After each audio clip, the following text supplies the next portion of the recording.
कथा के अनुसार पुराने समय में एक विद्वान संत अपने शिष्य के साथ एक गांव से दूसरे गांव लगातार यात्रा करते रहते थे।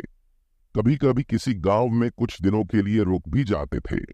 ऐसी एक यात्रा में संत अपने शिष्य के साथ एक गांव में रुके। संत ने गांव के बाहर अपनी कुटिया बनाई थी। गांव में ये बात फैल गई कि कोई संत हमारे गांव के बाहर रुके हैं। धीरे धीरे उनके दर्शन के लिए लोग वहां पहुंचने लगे। संत विद्वान थे। वे गांव के लोगों को उनकी समस्याओं को समाधान बता रहे थे।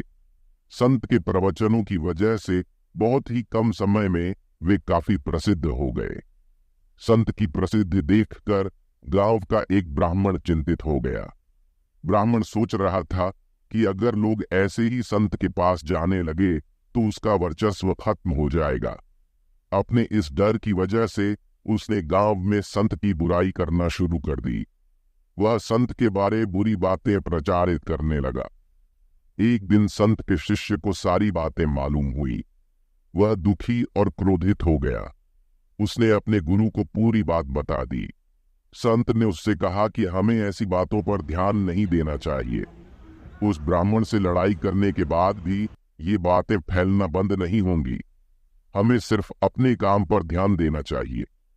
ये बातें सुनकर शिष्य संतुष्ट नहीं हुआ। संत समझ गए कि शिष्य का मन शांत नहीं हुआ है। उन्होंने एक प्रसंग शिष्य को बताया। संत बोले कि एक हाथी जंगल छोड़कर गांव में आ गया। गांव के कुत्ते हाथी को देखकर भौंक रहे थे, लेकिन हाथी अपने मस्त चाल में आगे बढ़ रहा था। उस पर कुत्तों के भौंकने का कोई असर नहीं हो रहा था। कुछ ही देर में कुत्ते थक गए और उन्होंने भौंकना बंद कर दिया। हमें भी बुराई करने वाले लोगों से इसी तरह पेश आना चाहिए। हमें सिर्फ अपने लक्ष्य पर ध्यान केंद्रित करना चाहिए।